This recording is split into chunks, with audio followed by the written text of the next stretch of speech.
الحمد للہ رب العالمین والعاقبۃ للمتقین والصلاة والسلام علی سید الانبیاء والمرسلین قال اللہ تعالی وتبارک فی القرآن المجید والفرقان الحمید بسم اللہ الرحمن الرحیم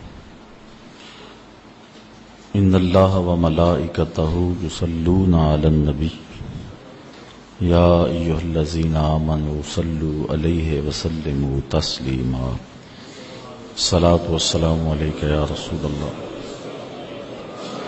وعلی آلک واصحابک یا محبوب رب العالمین الصلاۃ والسلام علیک یا رسول اللہ وعلی آلک واصحابک یا راحت العاشقین۔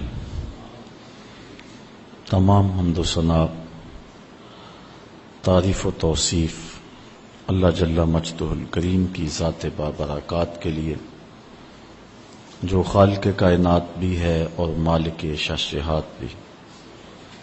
اللہ جل وعلا کی حمد و ثنا کے بعد حضور نبی اکرم شفیع امم رسول محتشم نبی مکرم صلی اللہ علیہ وسلم کے حضور ناز میں اپنی عقیدتوں، ارادتوں اور محبتوں کا خراج پیش کرنے کے بعد عالی مرتبت ذی وقار معزز محترم محتشم سامعین، خواتین و حضرات، السلام علیکم ورحمۃ اللہ وبرکاتہ۔ کتاب رحمت قرآن مجید سے جو آیت نور تلاوت کرنے کا شرف پایا ہے، اس پر کچھ گفتگو آپ کے گوش گزار کروں گا۔ اللہ تعالی میری زبان پر کلمت الحق جاری فرمائے۔ اللہ تعالی جل شانہ نے ہمیں بہت سارے کام کرنے کا حکم دیا۔ نماز، روزہ، حج، زکوٰۃ، دیگر اعمال صالحہ بجا لانے کا حکم نامہ مالک کی طرف سے ہمیں پہنچا ہے۔ کچھ امور، کچھ کام ایسے ہیں کہ ہم نہیں کر سکتے، وہ کام مالک خود کرتا ہے۔ پیدا کرنا، رزق باہم پہنچانا، حیات اور ممات، بہت سارے امور مخلوق سے سر انجام نہیں ہو سکتے، اور کچھ کام ایسے کہ جو اللہ کی شان کے لائق نہیں۔ ہمیں سجدے کا حکم دیا گیا، لیکن وہ سجدے سے پاک ہے اس لیے کہ وہ خود مسجود ہے۔ ہمیں دیگر اعمال کا حکم دیا گیا، لیکن وہ اعمال وہ خود نہیں بچا لاتا، کیونکہ وہ اعمال اس کے لیے کیے جاتے ہیں۔ لیکن ایک عمل ایسا ہے کہ وہ خود بھی کرتا ہے اور ہمیں بھی کرنے کا حکم دیا ہے۔ وہ عمل کون سا ہے؟ ارشاد ہوا، ان اللہ وملائکتہ یصلون علی النبی، بے شک اللہ جل شانہ اور اس کے فرشتے عزت والے نبی پر درود بھیجتے ہیں۔ اے ایمان والو، تم اس عظیم المرتبت نبی پر درود بھی بھیجو اور خوب سلام بھی پڑھو۔ یہ حکم نامہ ہمیں ارشاد فرمایا گیا کہ یہ وہ بابرکت اور متبرک کام ہے کہ جو تمہارے رب کا بھی عمل ہے، اس کے فرشتوں کی بھی ڈیوٹی ہے، اور اس سعادت مندی سے، اس بابرکت عمل سے محبوب کے غلاموں تم محروم نہ رہ جانا، تم بھی یہ سعادتیں سمیٹو اور یہ برکتیں حاصل کرو، میرے مصطفیٰ پہ درود پڑھا کرو۔ اب درود کیا ہے؟ صلاۃ کا معنی درود کر دیا اور فارغ ہو گئے۔ درود بھی اردو کا لفظ نہیں ہے، یہ کسی اور زبان کا لفظ ہے جو اردو میں مستعمل ہے۔ تو صلاۃ کا معنی درود کیا، تو درود کا معنی کیا ہے؟ تو ہمیں صلاۃ کے معنی ڈھونڈنے پڑیں گے کہ یہ جو حکم دیا گیا ہے اس کا مطلب کیا ہے۔ تو اسی آیت کریمہ کی تفسیر کتاب التفسیر بخاری میں دیکھیں، حضرت ابو العالیہ رضی اللہ تعالی عنہ سے مروی ہے کہ یہ جو مصطفیٰ کریم علیہ السلام پر درود پڑھنے کا حکم دیا گیا ہے، جس کو عربی میں صلاۃ اور کسی دوسری زبان میں درود سے تعبیر کرتے ہیں، اس کا مطلب کیا ہے، اس کا مفہوم کیا ہے؟ تو حضرت امام بخاری رضی اللہ تعالی عنہ نے اس کو حضرت ابو العالیہ رضی اللہ تعالی عنہ سے روایت کیا ہے۔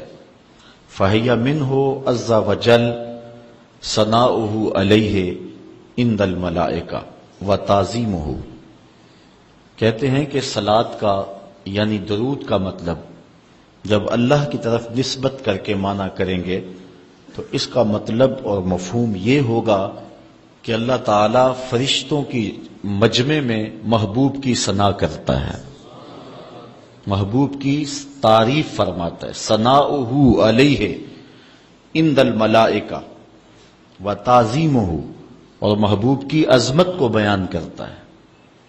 تو ہر وہ عمل جس سے حضور علیہ السلام کی عظمت کو بیان کرنا مقصود ہو، ہر وہ کام جس سے حضور کی ثنا کرنا مقصود ہو، یہ صلاۃ کے درود کے زمرے میں آئے گا۔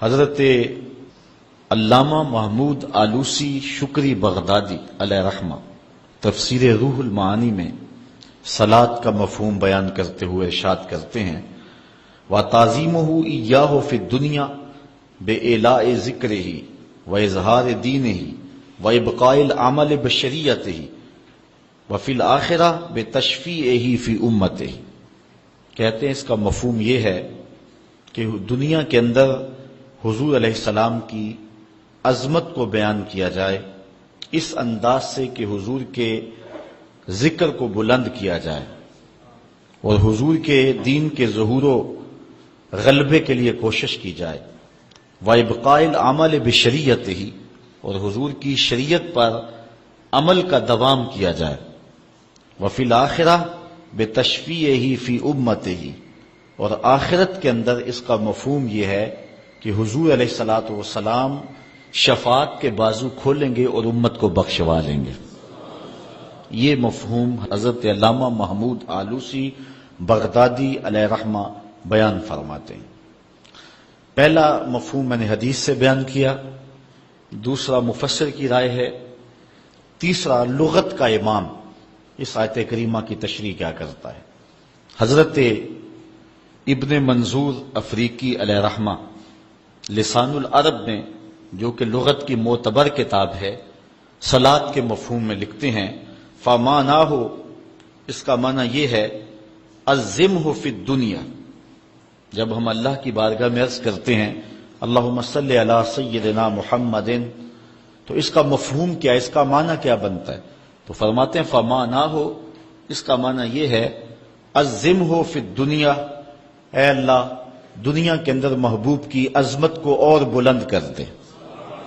کیسے بلند کر دے؟ بے اعلاء ذکر ہی، کہ محبوب کے ذکر کو علو اور مرتبت اور شان و شوکت عطا کر دے، وَإِظْهَارِ دَعْوَتِهِ، اور حضور کی دعوت کو پھیلا دے اور پوری دنیا پہ غالب کر دے، وَإِبْقَاءِ شَرِيعَتِهِ، اور حضور کی شریعت کو دوام بخش دے، وفی الآخرۃ بتشفیعہ فی امتہ، اور آخرت کے اندر اس کا وہی مفہوم جو علامہ آلوسی بغدادی نے کیا کہ حضور علیہ الصلوۃ والسلام کو جو حق شفاعت دیا جائے گا، اس کے لیے اللہ سے دعا مانگنا۔ اور حضور نے خود ارشاد فرمایا کہ میرے لیے وسیلے کی دعا مانگو۔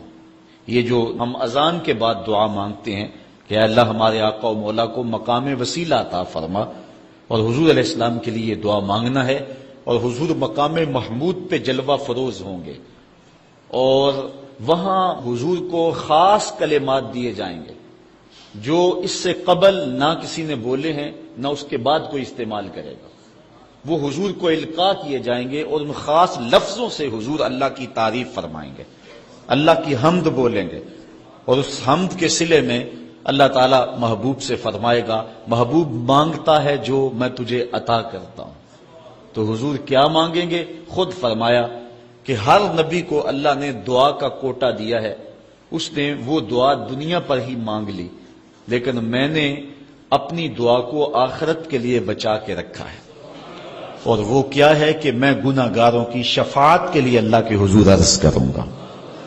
یہاں امام اہل محبت امام احمد رضا خان فاضل بریلوی کا انداز دیکھیے، پیش حق مجدہ شفاعت کا سناتے جائیں گے، آپ روتے جائیں گے ہم کو ہنساتے جائیں گے، وسعتیں دی ہیں خدا نے دامن محبوب کو، جرم کھلتے جائیں گے اور وہ چھپاتے جائیں گے۔ جب دامن شفاعت کھولیں گے تو بڑے بڑے گناہ گار اس شفاعت کی پناہ میں آ جائیں گے، بلکہ شفاعت کا جب دامن کھلے گا تو نیکوکار بھی گناہ گاروں کی صفوں میں شامل ہونے کی کوشش کریں گے کہ ہم حضور کی شفاعت کے حقدار بن جائیں۔ وہ کسی نے کسی موقع پہ اپنے ذوق میں اور اپنی لے میں پڑھا کہ وہ اپنا مقدمہ کیسے ہار سکتا ہے جس کے حضور وکیل ہوں، تو لوگوں نے داد دی، میں بھی اس مجمع میں بیٹھا تھا، بہت پرانی بات ہے، تو میں نے اس زمانے میں اس کو ٹوک دیا، روک دیا، میں نے کہا نہ یوں نہ کہو، حضور ہمارے وکیل ہیں، لیکن وکیل نگہبان کے معنی میں، لیکن تم بات مقدمے کی کر رہے ہو، مقدمے والے وکیل ایڈوکیٹ کے معنی میں نہیں ہے، چونکہ جو وکیل ہوتا ہے وہ جج کو کہتا ہے صاحب میرے موکل نے یہ جرم نہیں کیا لہذا چھوڑ دیں، اگر جرم ثابت ہو جائے تو پھر سزا پکی ہوتی ہے، تو جو وکیل ہوتا ہے وہ یہ ثابت کرتا ہے کہ میرے موکل نے جرم نہیں کیا لہذا چھوڑا جائے۔ حضور ہمارے وکیل نہیں ہیں، ہمارے شفیع ہیں۔ وکیل کہتا ہے جرم نہیں کیا چھوڑ دے، اور شفیع کہتا ہے سب کچھ کیا ہے میرا آنا دیکھ لے۔ حضور وکالت نہیں فرمائیں گے، حضور شفاعت فرمائیں گے، اور حضور کی شفاعت سے بڑے بڑے گناہ گاروں کو نجات ملے گی۔ شفاعتی لأہل الکبائر من امتی، حضور فرماتے ہیں کہ میں امت کے بڑے بڑے گناہ گاروں کی سفارش کروں گا۔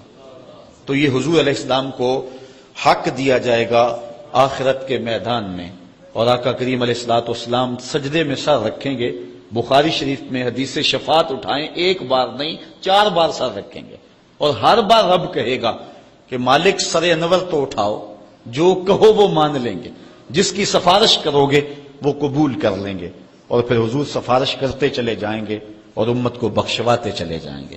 فرمایا اوتیت الشفاعہ، مجھے شفاعت دی گئی، اور ہر نبی کو ایک دعوی مستجابہ قبول ہونے والی دعا زندگی میں عطا کی گئی، دعا کا خصوصی کوٹا دیا گیا، ہر نبی نے وہ دعا کا حق دنیا پہ استعمال کر لیا، لیکن فرمایا کہ غلاموں میں نے وہ دعا تمہارے لیے بچا کے رکھی ہوئی، یہاں فاقے کاٹ لے، تکلیفیں کاٹ لی، دکھ برداشت کر لیے، اذیتیں تکلیفیں کیا کچھ نہیں تھا جو حضور علیہ الصلوۃ والسلام نے برداشت نہیں کیا، لیکن وہ شفاعت کے لیے حضور قیامت کے دن بازو رحمت کھولیں گے تو پھر گناہ گاروں کی نجات کی ضمانت ہوگی۔ تو حضرت علامہ ابن منظور افریقی علیہ رحمہ فرماتے ہیں کہ یہ مفہوم ہے صلاۃ کا، جب درود کی نسبت اللہ تعالیٰ کی طرف ہو تو اس کا مفہوم ہوتا ہے نزول رحمت، اللہ تعالیٰ جل شانہ اپنے محبوب پر مزید رحمتوں کا نزول فرماتا ہے، جس سے حضور کے درجے بلند ہوتے ہیں اور حضور کی عظمت میں اور اضافے ہوتے ہیں۔ اور جب فرشتوں کی طرف نسبت کی جائے تو فرشتوں کی طرف نسبت بھی دعا کے معنی میں ہے، اور جب ہم اللہ کی بارگاہ میں یہ دعا مانگتے ہیں کہ اے اللہ اس پیارے محبوب علیہ السلام پر رحمت نازل فرما، تو یہ اللہ کی بارگاہ میں گزارش ہوتی ہے۔ اسی لیے علماء نے کہا کہ درود ایک ایسا وظیفہ ہے جو کسی صورت میں رد نہیں ہوتا۔ چونکہ ہم یہ کہتے ہیں اے اللہ اپنے پیارے نبی پر رحمت نازل فرما، وہ تو پہلے ہی فرما رہا ہے، تو ہم کہیں یا اللہ اپنے نبی پہ رحمت نازل فرما، تو کیا اللہ فرمائے گا کہ میں نہیں فرماتا؟ اس لیے یہ ہو ہی نہیں سکتا۔ علماء کہتے ہیں کہ جو درود ہے وہ بہر صورت قبول ہوتا ہے۔ اس لیے حضرت عمر رضی اللہ تعالیٰ عنہ فرماتے ہیں کہ دعا کو درود کے ساتھ جوڑ لو، درود تو قبول ہونا ہی ہونا ہے، تمہاری دعا بھی قبول ہو جائے گی۔ چونکہ اللہ تعالیٰ جل شانہ کی یہ شان نہیں ہے کہ بعض کو قبول کر لے اور بعض کو ترک کر دے۔ ہماری فقہ کا بھی مسئلہ ہے، اگر آپ نے کسی سے سودا لیا ہے، اس میں کوئی ردی چیز آ گئی ہے اور کچھ صحیح آ گئی ہے، اب یہ نہیں آپ کر سکتے کہ جو صحیح ہے وہ رکھ لیں اور ردی واپس کر دیں، یا تو وہ صحیح کے ساتھ ردی بھی قبول کرنا پڑے گی اور یا پھر جو ہے وہ صحیح بھی واپس کرنا پڑے گی۔ یہ نہیں ہوگا کہ مرضی کی رکھ لی اور مرضی کی واپس کر لی، یا سارا سودا قبول کرنا پڑے گا یا سارا سودا واپس کرنا پڑے گا۔ تو اللہ تعالیٰ جل شانہ کے حضور جب درود کے ساتھ دعا مانگی جائے تو پھر اللہ تعالیٰ جل شانہ اس دعا کو چھانٹ کے الگ نہیں کرتا کہ میں نے یہ نہیں قبول کرنی، درود کے ساتھ جو مانگی ہوئی دعا ہے اللہ وہ بھی مستجاب فرما لیتا ہے، وہ بھی قبول فرما لیتا ہے۔ درود پاک وہ بابرکت عمل ہے کہ جو اہل ایمان کو تعلیم دیا گیا۔ علماء نے لکھا کہ زندگی میں ایک مرتبہ درود شریف پڑھنا فرض ہے، اور جب حضور علیہ السلام کا نام لیا جائے اس وقت درود پڑھنا واجب ہے۔ اس کے علاوہ بھی وجوب کے اور بہت سارے مقامات علماء نے بیان کیے، اور نمایاں 40 مقامات علماء نے بیان کیے جہاں درود شریف پڑھنا مستحب ہے، لیکن بعض مقامات پہ درود شریف پڑھنا مکروہ بھی ہے، جس طرح باتھ روم اور اس قبیل کے اور مقامات اور جگہیں اور جو ہے وہ احوال ایسے ہیں جہاں درود شریف نہیں پڑھا جائے گا۔ باقی درود شریف وہ بابرکت وظیفہ ہے، وہ مقبول بارگاہ عمل ہے کہ جس کو جتنی بار مرضی پڑھو، ایک تو طبیعت میں اکتاہٹ نہیں ہوتی، انسان تھکتا نہیں، اور دوسرا اس عمل کی برکتیں اتنی ہیں، اس کا ثواب اتنا ہے کہ حضور نبی رحمت صلی اللہ علیہ وسلم کا فرمان حضرت ابو ہریرہ رضی اللہ تعالی عنہ سے سماعت کر لیجئے کہ حضور علیہ السلام نے ارشاد فرمایا من صلی علیہ صلاۃ واحدۃ صلی اللہ علیہ عشرا، جو میرے اوپر ایک مرتبہ درود پڑھتا ہے اللہ تعالیٰ اس پہ 10 رحمتوں کا نزول فرماتا ہے۔ یہ اس بابرکت وظیفے کا نتیجہ ہے جو بندہ مومن کو نصیب کر دیا جاتا ہے۔ دوسری روایت حضرت انس بن مالک رضی اللہ تعالی عنہ سے مروی ہے ان النبی صلی اللہ علیہ وسلم قال من ذکرت عنده فلیصلی علی ومن صلی علی مرۃ صلی اللہ علیہ بها عشرا، حضور نے فرمایا کہ جس شخص کے سامنے میرا ذکر کیا جائے اس کو میرے پہ درود پڑھنا چاہیے، اس لیے کہ جس نے میرے اوپر ایک مرتبہ درود پڑھا اللہ تعالیٰ اس پہ 10 رحمتیں نازل فرماتا ہے۔ علماء نے ایک بڑی خوبصورت بات لکھی، وہ کہتے ہیں کہ اصل درود پڑھ کر کے اپنے لیے رحمتیں طلب کرنا ہوتا ہے رب سے، کیونکہ مصطفیٰ کریم علیہ الصلوۃ والسلام ہمارے درود کے محتاج ہے۔ بندہ کہ میں درود پڑھ رہا ہوں، جب ہم نہیں تھے اس وقت بھی مصطفیٰ پہ درود پڑھا جا رہا تھا، جب کائنات کو خلق وجود بھی نہیں دیا گیا تھا مصطفیٰ پہ درود اس وقت بھی پڑھا جا رہا تھا۔ تو یہ ہم اپنی سعادت مندی حاصل کرتے ہیں۔ اس کی مثال یہ ہے کہ جو مانگنے والے ہیں وہ 2 طرح کے ہوتے ہیں۔ سورۃ الفاتحہ کی تفسیر میں میں نے مختصر بات آپ کے سامنے اس عنوان سے رکھی تھی۔ ایک وہ ہیں کہ جو ڈائریکٹ دروازے کو دستک دے کے صاحب خانہ سے مانگتے ہیں، صاحب خانہ اپنی توفیق کے مطابق اس کو دے نہ دے اس کی مرضی۔ اور مانگنے والوں کا ایک اور طریقہ ہوتا ہے کہ وہ مانگتے نہیں، کسی شخص کے دروازے پہ کھڑے ہو کے اس کو دعائیں دینے لگتے ہیں، تیرے بچوں کی خیر، تیرے والدین کی خیر، جہاں دادے پر دادے سے شروع ہوتے ہیں اور نیچے نسل تک آتے ہیں۔ تو وہ جب دعائیں مانگ رہے ہوتے ہیں تیرے خاندان کی، تیری جد کی خیر، تو گھر والا سمجھتا ہے جو ہمیں دعائیں دے رہا ہے اصل خود خالی جھولی لے کر آیا ہے، یہ کچھ مانگنا چاہتا ہے۔ تو کوئی شخص اللہ کی بارگاہ سے مانگنا چاہے، اللہ تو اولاد سے پاک ہے، تو اس کے محبوب کی خیر مانگو، اللہ تعالیٰ ایک بار خیر مانگو گے 10 رحمتیں جھولی میں ڈال دے گا۔ تو یہ مانگنے کا ایک مہذب طریقہ ہے جو اہل ایمان مانگتے ہیں۔ اس لیے اگر سارے وظیفے چھوڑ کے صرف درود پڑھا جائے تو یہ ایک ایسا عمل ہے۔ حضرت ابی بن کعب رضی اللہ تعالیٰ عنہ سے مروی روایت ابھی آ رہی ہے، آپ دیکھیں گے کہ یہ کتنا بابرکت وظیفہ ہے جس کی تعلیم حضور ارشاد فرما رہے ہیں۔ حضور علیہ السلام کا ایک اور فرمان سنیے جس کو امام طبرانی نے اپنی موجم میں روایت کیا ہے۔ حضور نے ارشاد فرمایا من صلی علیہ صلاۃ واحدۃ صلی اللہ علیہ عشرا، جو میرے اوپر ایک مرتبہ درود پڑھتا ہے رب تعالیٰ اس پر 10 رحمتیں نازل کرتا ہے۔ ومن صلی علیہ عشرا صلی اللہ علیہ مئۃ، اور جو میرے اوپر 10 مرتبہ درود پڑھتا ہے اللہ تعالیٰ اس پہ 100 رحمتیں نازل فرماتا ہے۔ ومن صلی علیہ مئۃ کتب اللہ بین عینیہ براۃ من النفاق وبراۃ من النار، اور جو شخص میرے اوپر 100 مرتبہ درود پڑھتا ہے اس کی 2 آنکھوں کے درمیان لکھ دیا جاتا ہے یہ بندہ منافق بھی نہیں ہے دوزخی بھی نہیں ہے، یہ نہ منافق ہے اور نہ دوزخی ہے، نفاق سے اور دوزخ سے بری لکھ دیا جاتا ہے۔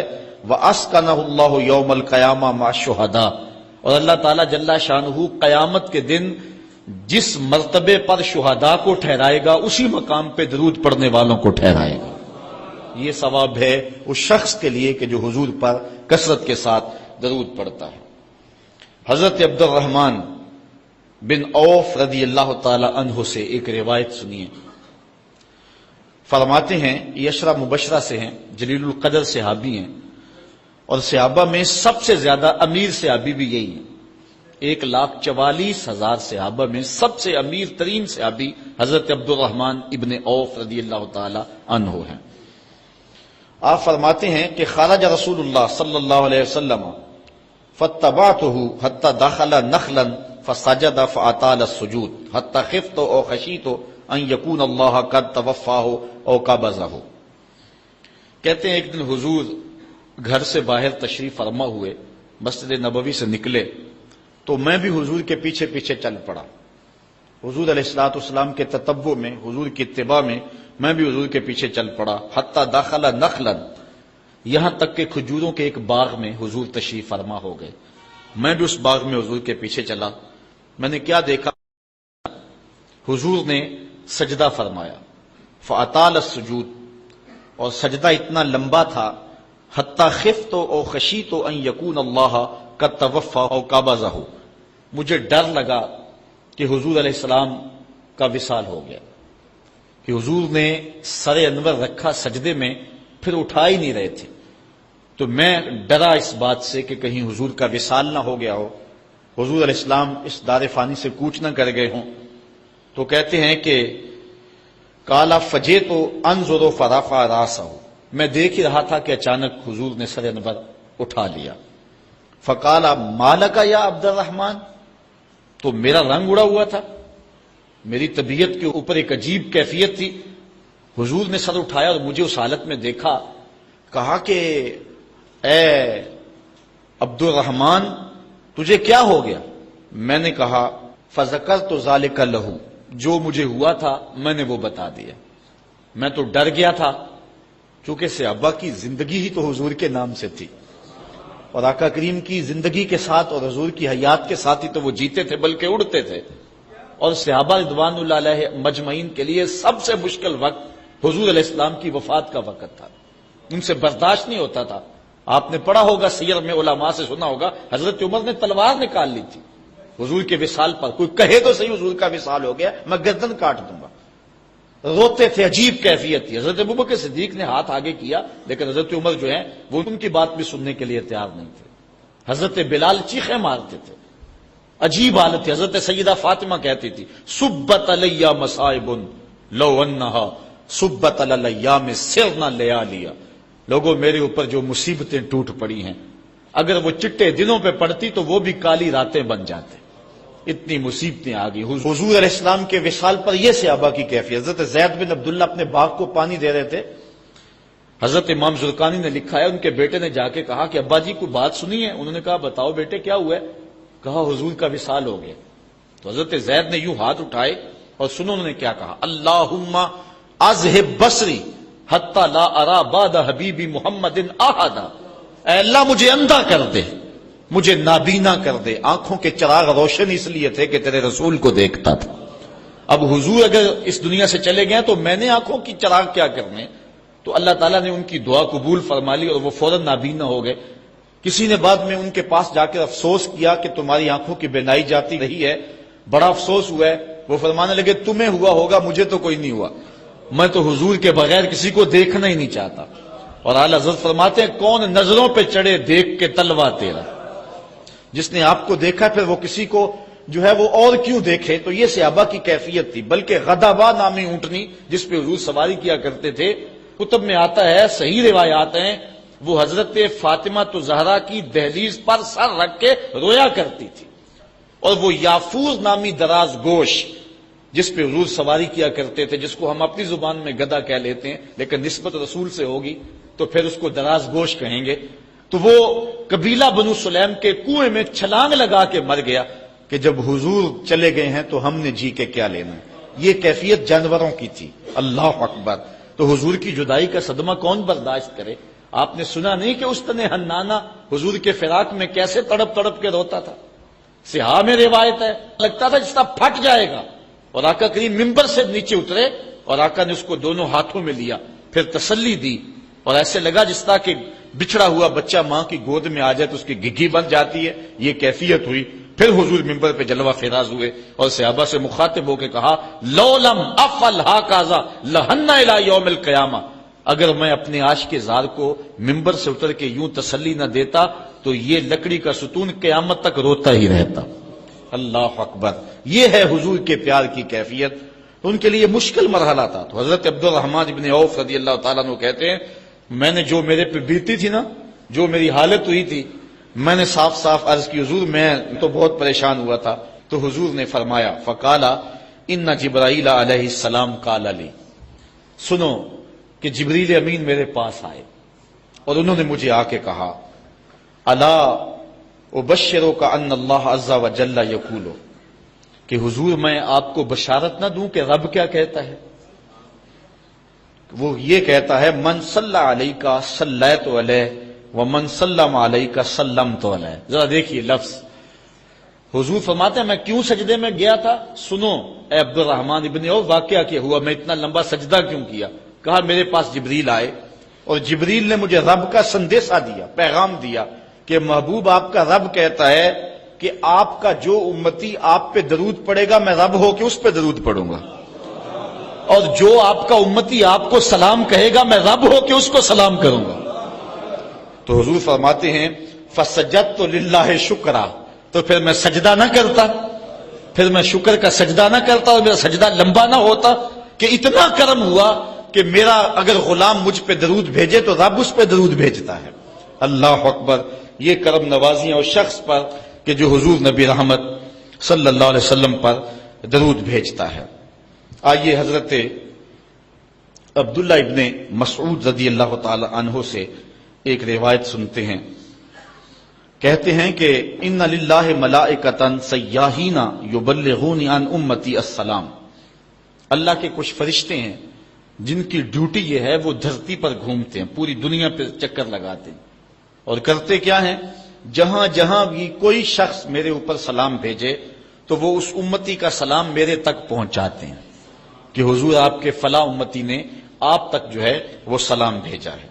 اور دوسری روایت حضرت حسن رضی اللہ تعالیٰ عنہ اپنے باپ حضرت علی المرتضیٰ سے روایت کرتے ہیں کہ حضور علیہ السلام نے ارشاد فرمایا حیث ما کنتم فصلوا علیہ فإن صلاتکم تبلغنی، فرمایا علی جہاں بھی رہو میرے اوپر سلام پڑھا کرو، تمہارا سلام مجھے پہنچتا ہے، جہاں بھی رہو میرے اوپر سلام پڑھنے کو عمل کو نہ چھوڑنا۔ قیامت کے دن حضور علیہ السلام کی سب سے زیادہ قربت کس شخص کو نصیب ہوگی؟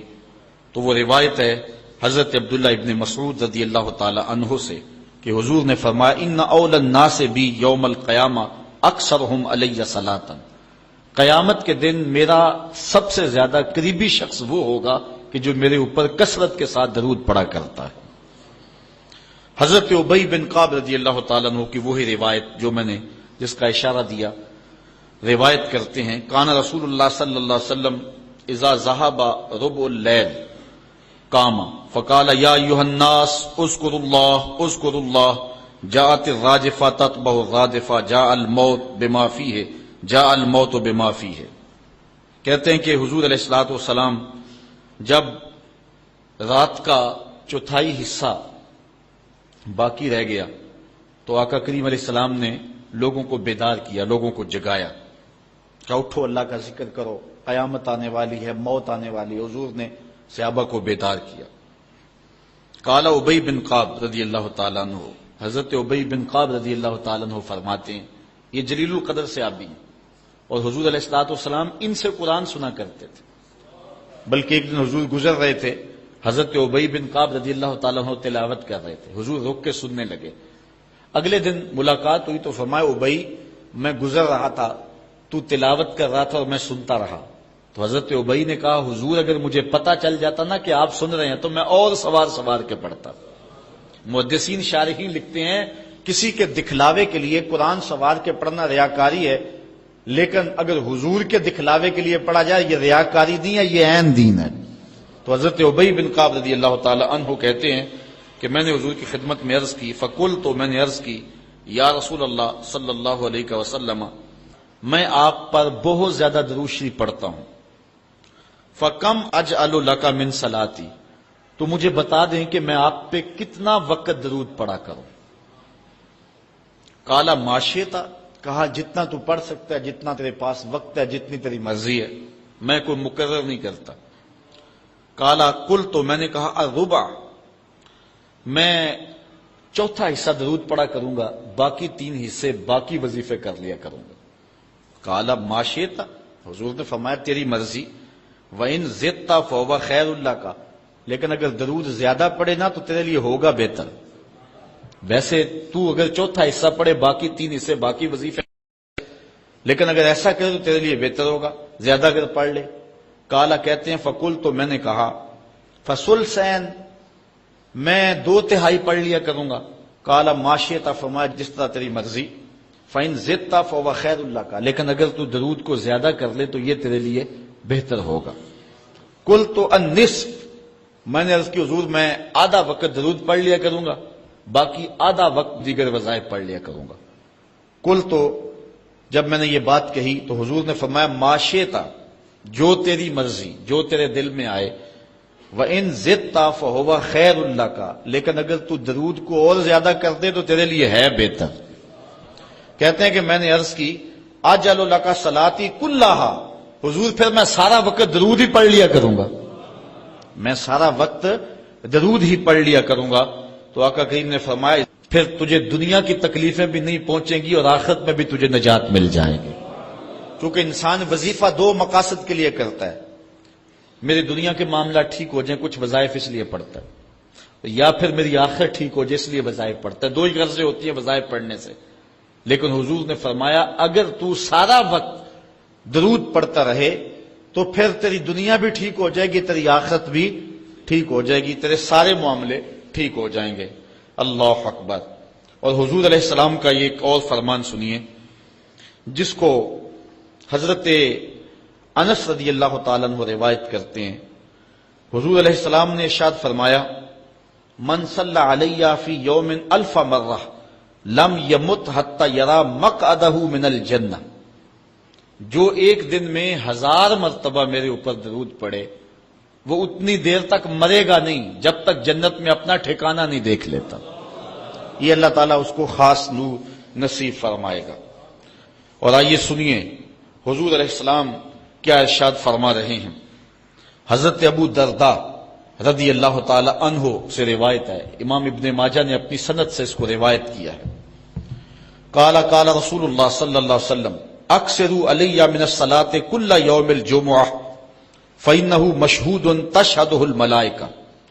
حضور نے فرمایا کہ ہر جمعے کے دن میرے اوپر کثرت کے ساتھ درود پڑا کرو، چونکہ یہ یوم مشہود ہے، اس دن فرشتے حاضر ہوتے ہیں، تو جمعے کے دن کثرت کے ساتھ باقی دنوں کی نسبت میرے اوپر درود پڑا کرو۔ تو وَإِنَّ أَحَدًا لَن يُصَلِّيَ عَلَيَّ إِلَّا أُرِدَتْ عَلَيَّ صَلَاتُهُ حَتَّى يَفْرُغَ مِنْهَا، اس لیے کہ تم میں سے جو کوئی میرے اوپر درود پڑتا ہے جب تک فارغ نہیں ہو جاتا اس کا درود جو ہے وہ میرے اوپر پہنچا دیا جاتا ہے۔ کالا، تو حضرت ابو درداء کہتے ہیں کل تو میں نے کہا وبعد الموت، حضور جب آپ اس دنیا سے چلے جائیں تو کیا اس کے بعد بھی یہ وظیفہ اور یہ عمل جاری رکھیں؟ حضرت ابو درداء رضی اللہ تعالی عنہ نے جو ہے یہ وضاحت حضور سے پوچھی، اور یہ بھی بڑے جلیل القدر صحابی ہیں، بلکہ صحابہ میں سے انتہائی متقی اور پرہیزگار صحابی ہیں۔ بلکہ حضرت ابو درداء کے بارے میں آتا ہے کہ فجر کی نماز پڑھ کے جلدی چلے جاتے تھے۔ ایک دن حضور نے روک کر کے کہا ابو درداء کاہے کی جلدی ہوتی ہے کہ رکتے بھی نہیں، بہت جلدی چلے جاتے ہو؟ عرض کی حضور میرے ہمسایوں کے گھر میں کھجور کا ایک لمبا درخت ہے، اور آج کل مدینے میں کھجوروں کے پکنے کا موسم ہے، اور سحری کے وقت ٹھنڈی ہوائیں مدینے کو سلامی دینے آتی ہیں، اور میں اس لیے جلدی جلدی چلا جاتا ہوں کہ وہ جو کھجوریں جھڑ کے میرے ویڑے میں گر جاتی ہیں بچوں کے اٹھنے سے قبل ہمسائے کے گھر میں پھینک دوں، کہیں میرا بچہ کوئی نہ کھا لے۔ اور ہماری سڑک سے گنے کی ٹرالی گزر کے تو دیکھے۔ یہ دیکھیے حضور علیہ السلام کے صحابی کا عمل اور ان کی زندگی کے معمولات۔ یہ ہے حضرت ابو درداء رضی اللہ تعالیٰ عنہ، کہتے ہیں میں نے حضور سے کہا حضور جب آپ اس دنیا سے چلے جائیں گے تو کیا پھر بھی درود آپ کو بھیجیں اور پھر بھی آپ پر پہنچتا رہے گا؟ تو سنو حضور نے کیا کہا۔ حضور نے فرمایا ان اللہ حرم علی الارض ان تاکل اجساد الانبیاء علیہم الصلاۃ والسلام، اللہ تعالیٰ نے مٹی پر حرام کر دیا ہے کہ وہ نبیوں کے جسموں کو کھائے۔ نبی قبروں میں زندہ ہوتے ہیں اور ان کو رزق بھی دیا جاتا ہے۔ حضرت ابن ماجہ نے یہ روایت بے اسناد جید، اچھی سند کے ساتھ اس کو روایت کیا ہے، بلکہ حضور نبی رحمت صلی اللہ علیہ وسلم نے ارشاد فرمایا کہ جب کوئی شخص میرے اوپر درود پڑھتا ہے تو اللہ تعالیٰ جل شانہ میری روح میرے بدن میں لٹا دیتا ہے، حتیٰ کہ میں اس کے سلام کا جواب دیتا ہوں۔ وہ کیا کسی نے کہا، شعر تو سادہ سا ہے لیکن اس حدیث کا ترجمہ ہے۔ وہ کسی شاعر نے کہا تھا کہ درود پڑھنے سے ثواب ملتا ہے اور سلام پڑھنے سے جواب ملتا ہے۔ اگر کوئی شخص حضور کی بارگاہ میں سلام پیش کرے تو اس کا جواب ملتا ہے، اور اہل حق حضور علیہ الصلوۃ والسلام کی بارگاہ میں اس سلام کو محسوس کرتے ہیں۔ حضرت امام مالک نے یہ بات کہی کہ اگر کوئی شخص حضور کے روضے پہ جائے، باقی ائمہ کہتے ہیں کہ وہ کہے کہ میں حضور کے روضے کی زیارت کر کے آیا ہوں، لیکن امام مالک کہتے ہیں کہ یہ نہ کہے میں حضور کے روضے کی زیارت کر کے آیا ہوں، بلکہ یہ کہے میں حضور کی زیارت کر کے آیا ہوں۔ کیونکہ حضور علیہ الصلوۃ والسلام کو جس نے حضور کے روضے کو دیکھا، حضور نے فرمایا وہ ایسے ہی ہے جس نے میری زندگی میں اس نے مجھے دیکھا۔ حضرت شیخ سید احمد کبیر الرفائی رحمت اللہ تعالی علیہ بہت بڑے بزرگ گزرے، ساری زندگی حضور پر کثرت کے ساتھ درود پڑا، اور حضور علیہ السلام کی طرف سے جو باطن میں جواب آتا رہا اس کو موصول کرتے رہے۔ اللہ تعالیٰ جل شانہ نے توفیق دی، پھر دیار نور میں حاضر ہوئے۔ 555 ہجری کا یہ واقعہ ہے۔ اس کو تمام مکاتب فکر کے لوگوں نے سوائے ایک مکتبہ فکر کے اپنی کتابوں میں لکھا ہے۔ تبلیغی جماعت والوں نے اپنے شیخ الحدیث زکریا سہارنپوری نے کتاب الحج میں لکھا ہے، باقی لوگوں نے بھی لکھا ہے، درجنوں تذکرہ نگاروں نے اس واقعہ کو بیان کیا ہے، اور اس کی صحت پر اہل علم کو کوئی اختلاف نہیں ہے۔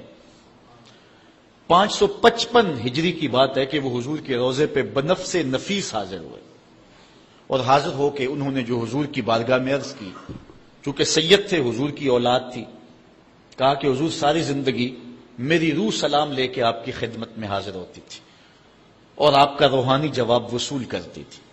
آج آپ کا بیٹا بنفس نفیس خود حاضر ہو گیا، آج میں روحانی جواب نہیں لوں گا، اور حضور کے روضے کے سامنے کھڑے ہو گئے اور ادب سے سلام پیش کیا۔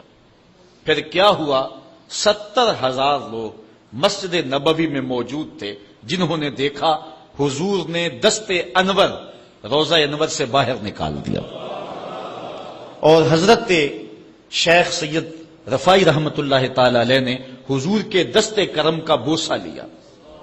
حضرت غوث اعظم شیخ عبد القادر جیلانی علیہ رحمہ فرماتے ہیں اتفاق سے اس دن میں بھی موجود تھا، اور کہتے ہیں کہ حضرت امام رفاعی کے صدقے سے حضور کے دست اقدس کی زیارت میں نے بھی کر دی۔ اللہ اکبر، یہ حضور علیہ الصلوۃ والسلام کا شفقت فرمانا ہے ان لوگوں پر جو حضور علیہ السلام پر کثرت کے ساتھ درود پڑھتے ہیں۔ جن لوگوں نے حضور علیہ السلام کے اوپر درود پڑھنا معمول بنایا ہے، یہ موضوع اپنے دامن میں بڑی وسعت رکھتا ہے، ان پر بڑے بڑے کرم ہوئے۔ آج کا جو عنوان ہے صلو علیہ وآلہ، یہ شیخ سعدی کی مارکۃ الآراء ایک ربائی کا آخری مصرع ہے، اور متواتر صدری روایات کے مطابق حضرت شیخ سعدی شیرازی چونکہ بہت بڑے شاعر تھے اور قادر الکلام شاعر تھے، آج صدیاں گزرنے کے بعد بھی آپ کی گلستہ اور بوستہ اور کریمہ آج بھی اسی طرح مقبول ہے جس طرح صدیوں قبل تھی، ورنہ کسی زمانے میں فردوسی کا شاہ نامہ پڑھا جاتا تھا، لیکن آج دنیا کو اور نئی نسل کو فردوسی کے شاہ نامے کا پتہ بھی نہیں ہے۔ لیکن کوئی بھی فارسی مذاق رکھنے والا ہو وہ شیخ سعدی سے ناآشنا نہیں ہو سکتا۔ ان کو جو مقبولیت تامہ ملی ہے، ایسے قادر الکلام شاعر کہ جس عنوان پر بھی آتے حد کرتے چلے جاتے۔ حضرت شیخ سعدی شیرازی اگر حضور کی مدح میں قلم اٹھاتے ہیں تو ان کا اسلوب بڑا خوبصورت ہے۔ کریم السجایا جمیل الشیم نبی البرایا شفیع الامم، زباں تا بود در دہاں جائے گیر ثنائے محمد بود دل پذیر، حبیب خدا اشرف انبیاء۔ اگر لکھتے ہیں تو حد کرتے چلے جاتے۔ اب انہوں نے حضور کا قصیدہ لکھنا شروع کیا، اور کیا لکھتے ہیں، بلغ العلا بکمالہ۔ اس کا معنی ہے کہ آپ اپنے کمال کی وجہ سے بلندیوں تک پہنچے۔ کشف الدجا بجمالہ، اور آپ کے چراغ حسن نے اندھیروں کو دور کر دیا۔ حسنت جمیع خصالہ، اور آپ کی ساری خوبیاں با کمال ہیں۔ ربائی کو ربائی اس لیے کہتے ہیں کہ وہ 4 اشعار پر مشتمل ہوتی ہے۔ اب 3 اشعار کے اندر بھی جو ہے وہ مضمون تھا وہ مکمل ہو گیا، اور انسان جب مضمون کو مکمل کر لے تو اس وقت پھر نیا جملہ لانا اس کے لیے مسئلہ بن جاتا ہے کہ آگے لکھے تو کیا لکھے، مضمون تو مکمل ہو گیا۔ اب یہاں کیا تھا، بلغ العلا بکمالہ کشف الدجا بجمالہ حسنت جمیع۔ اگر اس کا معنی ذہن میں ملحوظ رکھیں تو آگے جو چوتھا جملہ ہے اس پہ آپ کو لطف آئے گا، بلغ العلا بکمالہ، وہ اپنے کمال سے، اپنی طاقت پرواز سے، اپنی قوتوں سے، اللہ کی دی ہوئی عطا سے وہاں تک پہنچے جہاں تصور بھی نہیں پہنچ سکتا۔ کشف الدجا بجمالہ، ان کے جمال نے کائنات میں اجالے پھیلا دیے، روشنیاں کر دی، اندھیرے چھٹ گئے۔ پھر آخر میں حسنت جمیع خصالہ، کیا بتائیں، ان کی ہر خوبی، ہر خو و خصلت ہی اچھی ہے۔ اب بات تو مکمل ہو گئی، لیکن ربائی چاہتے تھے، شیخ سعدی پریشان ہے، اسی پریشانی میں نیند آ گئی، سوئے تو حضور کا دیدار ہوا۔ فرمایا سعدی آگے کہتے کیوں نہیں ہو، صلو علیہ وآلہ، صلو علیہ وآلہ، اور بنتا ہی یہ ہے۔ میں اصل خود بھی شاعری سے تعلق رکھتا ہوں، کسی زمانے میں کچھ لکھا بھی ہے، لیکن یہاں تھوڑا سا میں آپ کو اپنے ساتھ اس لیے سفر کروا رہا ہوں کہ آپ اقبال کے دیس کے باسی ہیں، اس لیے آپ سے ایسی باتیں میں کر لیتا ہوں، ورنہ بعض کا یہ ایسی باتیں نہیں چھیڑتی، یہ مشکل ہوتی ہیں، لیکن آپ لوگوں کے خمیر اور مزاج کے اندر جو ہے یہ لذت اور یہ چاشنی موجود ہے۔ اب ذرا توجہ کیجئے، بلغ العلا بکمالہ، وہ بلندیوں پر پہنچ گئے۔ کشف الدجا بجمالہ، اپنے جمال سے اندھیرے چھٹا دیے، دور کر دیے۔ حسنت جمیع خصالہ، کیا بتائیں، ان کی ہر خوبی ہی با کمال ہے۔ تو جب ہر خوبی با کمال ہے تو پھر جی نہیں چاہتا کہ پڑھو صلو علیہ وآلہ، یعنی پھر دل اچھلتا ہے، روح پکارتی ہے، جو اتنی خوبیوں کا منبع و مصدر ہے، اتنے کمالات کا جامع ہے، جس کے دم سے اندھیرے چھٹ گئے، جس کے دم سے کائنات میں اجالے پھیل گئے، تو پھر کیوں جی نہیں چاہتا کہ اس نبی پر درود پڑھا جائے، صلو علیہ وآلہ، آؤ اس نبی پہ درود پڑھو، اس نبی پہ سلام پڑھو، اس نبی پہ بھی درود پڑھو، اس کی آل پہ بھی درود پڑھو۔ بلغ العلا بکمالہ کشف الدجی بجمالہ حسنت جمیع خصالہ صلوا علیہ وآلہ۔ میں درود شریف کے عنوان سے اپنی گفتگو کو ختم کروں اور امام بوصیری کا ذکر نہ کروں تو یہ ناانصافی ہوگی۔ حضرت امام بوصیری فالج زدہ ہیں، ساری زندگی بادشاہوں کے قصیدے لکھے ہیں، ساری زندگی بادشاہوں کی کہانیاں بیان کی ہیں، ان سے اعزازات پائے ہیں، تکریمات پائی ہیں، لیکن عمر کا آخری حصہ آیا، جسم فالج زدہ ہو گیا، سارے چھوڑ گئے۔ تنہائی، بیماری اور غربت، یہ تین چیزیں اگر اکٹھی ہو جائیں تو ان کو کاٹنا بڑی قیامت ہوتی ہے۔ تنہائی، غربت اور بیماری، یہ تینوں اکٹھی آ گئی حضرت امام بوصیری پہ۔ صحت مند کے سارے گاہک ہوتے ہیں، بیمار پڑ گئے تو کوئی پوچھتا ہی نہیں ہے۔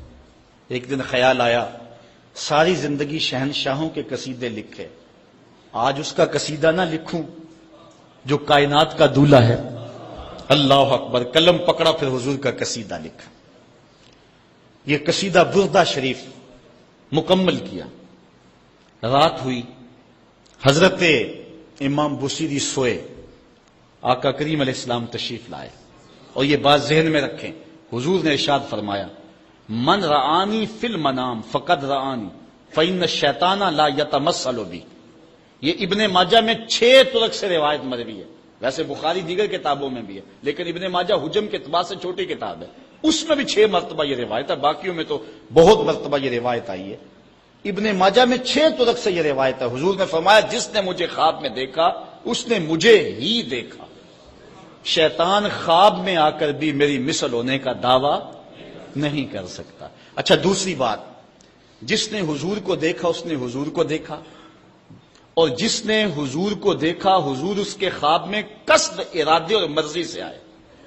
میں کسی کے خواب میں جاؤں، آپ کسی کے خواب میں آئیں، نہ آپ کو پتا ہوتا ہے نہ مجھے پتا ہوتا ہے۔ مجلس سجی ہے، میں گفتگو کر رہا ہوں، اٹھ کے آپ چلے جائیں گے، جا کے سو جائیں، میں خواب میں دوبارہ گفتگو کرتا ہوا پایا جاؤں، مجھے آپ اٹھ کے فون کرے جناب آج خواب میں آئے تھے، تو مجھے تو نہیں پتا ہوگا، یا آپ کو میں دیکھ لوں دوبارہ تو آپ کو علم نہیں ہوگا، لیکن حضور جس کے خواب میں جائیں قصد، ارادے اور مرضی سے جاتے ہیں۔ تیسری بات، خواب میں کسی کو کچھ کوئی دے تو وہ محض خواب ہوتا ہے۔ لاٹری نکل آئی، کروڑ پتی بن گیا، صبح اٹھیں گے تو کروڑ پتی ہوں گے یا کنگال ہوں گے؟ وہ کیا کسی نے کہا تھا 100 بار میرے ہاتھوں میں تیرا دامن آیا، جب آنکھ کھلی تو اپنا ہی گریباں تھا۔ کچھ نہیں ہوتا، خواب خواب ہوتا ہے، لیکن حضور کو اگر کوئی خواب میں دیکھے اور حضور کچھ عنایت کریں تو وہ محض خواب نہیں ہوتا۔ حضرت شاہ ولی اللہ محدث دہلوی فرماتے ہیں میرے والد شاہ عبد الرحیم نے خواب میں انہوں نے حضور کو دیکھا تو آقا کریم علیہ السلام نے اپنے 2 منہ مبارک ان کو عطا کیے۔ کہتے ہیں جب اٹھے تو دیکھا کہ منہ مبارک نہیں تھے، تو پھر ان کی کیفیت وہی ہو گئی اور پھر حضور خواب میں ملے، فرمایا کہ ہم نے تیرے سرہانے کے نیچے رکھ دیے۔ تو کہتے ہیں کہ وہ 2 بال حضرت شاہ ولی اللہ محدث دہلوی فرماتے ہیں ان کی علامت یہ تھی کہ وہ صندوق میں ہم رکھتے تھے، جب اس کو دھوپ میں لے کے نکلتے بدلی سایہ کیا کرتے تھے، اور فرماتے ہیں کہ جب وراثت تقسیم ہوئی تو 1 بال میرے حصے میں آیا، حضور کا منہ انور، حضور کا منہ مبارک۔ تو جس نے حضور کو خواب میں دیکھا حضور کو ہی دیکھا، حضور قصد سے آئے، جو دیا حقیقت میں دیا۔ اور چوتھی بات، وہ بخاری کی روایت ہے، حضور فرمایا من رآنی فی المنام فسیرانی فی الیقظہ، جس نے مجھے خواب میں دیکھا ان قریب جاگتے بھی دیکھ لے گا۔ شارحین لکھتے ہیں ساری زندگی نہ دیکھ سکا، جب روح نکل رہی ہوگی رخ محبوب سامنے ہوگا، اور اگر اس وقت حضور کا دیدار ہو جائے تو چاہیے بھی کیا، سوکھا نکلے سا ظہوری جے ویخ لواں مکھ تیرا، اگر اس وقت حضور کا دیدار ہو جائے تو اور کیا چاہیے۔ تو حضرت امام بوصیری کہتے ہیں کہ میں سویا مقدر جاگا، حضور تشریف لائے، فرمایا بوصیری جو قصیدہ لکھا ہے وہ سناؤ تو صحیح۔ تو انہوں نے وہ مشہور قصیدہ مولا یصلی وسلم دائما ابدا، وہ قصیدہ حضور کی خدمت میں پیش کیا۔ تو آقا کریم علیہ السلام نے اپنا دست شفا ان کے بدن پہ پھیرا، اور حضور نے اپنی چادر اتار کر کے حضرت امام بوصیری کو دے دی۔ بردہ عربی میں کہتے ہیں جو ہے وہ چادر کو، اسی لیے اس قصیدے کو قصیدہ بردہ کہتے ہیں، وہ قصیدہ جس کی جزا میں چادر عنایت ہوئی تھی۔ حضرت امام بوصیری جب اٹھے تو بالکل ٹھیک تھے، چادر اوڑی اور مسجد میں نماز پڑھنے کے لیے جا رہے ہیں۔ راستے میں ایک درویش کھڑا تھا، کہا بوصیری رات والا قصیدہ تو سناؤ جو تم نے لکھا ہے۔ حضرت بوصیری کہتے ہیں میں نے لکھا تھا اور کسی کو پتا نہیں تھا۔ میں نے کہا کون سا قصیدہ؟ کہنے لگے بھولے نہ بنو جو حضور کو سنایا تھا۔ کہنے لگے کہ میں نے کہا کہ تجھے کیسے پتا ہے؟ کہا بتاؤں یہ چادر کون سی ہے؟ اللہ اکبر۔ تو امام بوصیری رحمت اللہ تعالی علیہ نے حضور علیہ السلام پر یہ درود لکھا، مولا یصلی وسلم دائماً ابدا، اور یہ جزا پائی۔ حضرت سید محمد بن سلیمان رحمت اللہ تعالی علیہ ایک بزرگ گزرے ہیں، یہ 708 ہجری میں پیدا ہوئے تھے۔ کہتے ہیں کہ میں ایک دن کسی بستی سے گزر رہا تھا اور وہاں ایک کنواں تھا، اس کا پانی تھوڑا سا نیچے تھا اور میرے پاس کوئی چیز نہیں تھی جس سے میں ڈول ڈال کر کے وہ پانی نکال سکوں۔ میں متحیر کھڑا تھا، ساتھ ہی ایک شکستہ سا کچا سا مکان تھا، اس مکان کے اوپر ایک چھوٹی عمر کی لڑکی کھڑی تھی۔ مجھے کہنے لگی کہ آپ پریشان ہیں؟ میں نے کہا ہاں بیٹے، مجھے پریشانی یہ ہے کہ میں نے وضو کرنا ہے اور نماز پڑھنی ہے اور وقت جا رہا ہے اور یہ پانی بہت نیچے ہے، اگر تم کچھ میری مدد کر سکتی ہو تو ضرور کرو۔ وہ چھت سے نیچے آئی اور اس نے آ کے اپنا لعاب اس کنویں میں پھینکا۔ حضرت شیخ سید محمد بن سلیمان فرماتے ہیں کہ میں نے دیکھا کہ یکا یک کنویں کا پانی اچھل کے کناروں تک آ گیا اور بہنے لگا۔ میں نے جلدی سے وضو کیا اور پھر میں نے اس لڑکی کو کہا میں تجھے اللہ کا واسطہ دیتا ہوں، تو مجھے بتا کہ تیرے پاس ہے کیا کہ تیرے لب کے ڈالنے سے یہ پانی اچھل کے اوپر آ گیا؟ تو اس لڑکی نے مجھے کہا کہ یہ جو مرتبہ مجھے ملا ہے بکثرت الصلاۃ علی من کان اذا مشى فی البر تعلقت الوحوش باذیالہ، یہ مرتبہ میں اس پر درود پڑھ کے حاصل کیا ہے جب وہ جنگل سے گزرتے تھے تو جو جانور تھے قدموں سے لپٹ جاتے تھے، میں ان پر درود پڑھنے کی برکت سے جو ہے وہ یہ مرتبہ حاصل کیا ہے۔ تو حضرت سید محمد بن سلیمان کہتے ہیں کہ پھر میں نے ارادہ کر لیا کہ میں ساری زندگی حضور علیہ السلام پر درود پڑھتے ہوئے اور درود لکھتے ہوئے گزاروں گا۔ پھر انہوں نے مشہور زمانہ کتاب جس کو اہل علم اور اہل تصوف دلائل الخیرات کے نام سے جانتے ہیں، جس کی متعدد شروحات بھی لکھی گئی، وہ کتاب انہوں نے تصنیف کی۔ اور اس کتاب کی خصوصیت یہ ہے کہ جو شخص اس کتاب کو باقاعدگی کے ساتھ پڑھے اس کو حضور کا دیدار نصیب ہوتا ہے۔ اور اس کتاب کو پڑھنے والے، میں نے ایک روایت میں پڑھا ہے کہ جو شخص حضور علیہ السلام پر کثرت سے درود پڑھے اللہ تعالیٰ اس درود کی برکت سے اسے تو نوازتا ہے، اس کی اولاد کو اور اس کی اولاد کی اولاد کو، یعنی اس کی نسلوں کو بھی ثواب دیتا ہے۔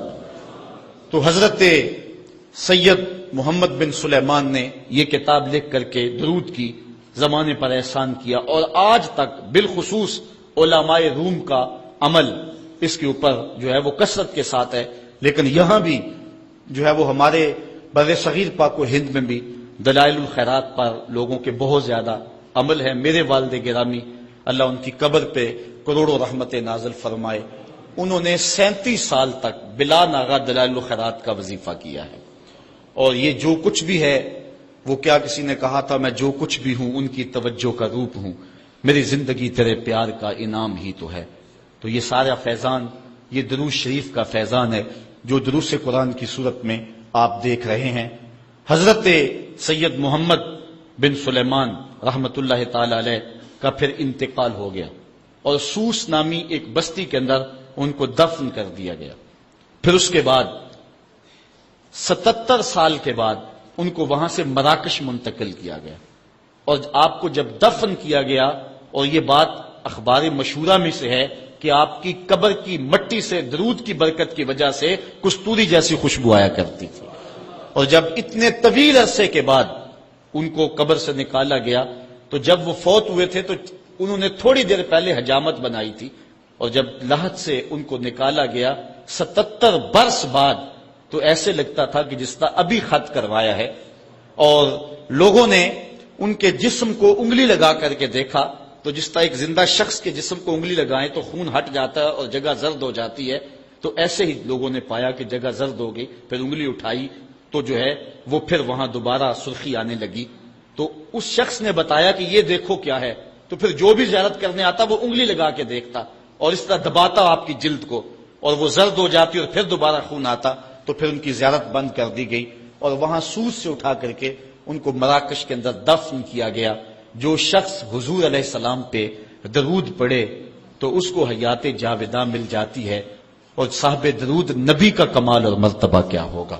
تو فرمایا ان اللہ وملائکتہ یصلون علی النبی یا ایھا الذین آمنوا صلوا علیہ وسلموا تسلیما. آؤ ہم حضور کی بارگاہ میں پورے ادب سے ہدیہ درود پیش کریں. الصلاۃ والسلام علیک یا رسول اللہ وعلی آلک واصحابک یا محبوب رب العالمین. آفاق کے ہر ہر گوشے میں قرآن سنا کر دم لینا، اب رکنا نہیں، اب تھمنا نہیں. فردوس میں جا کر دم لینا، آفاق کے ہر ہر گوشے میں قرآن سنا کر دم لینا، اب رکنا نہیں، اب تھمنا نہیں.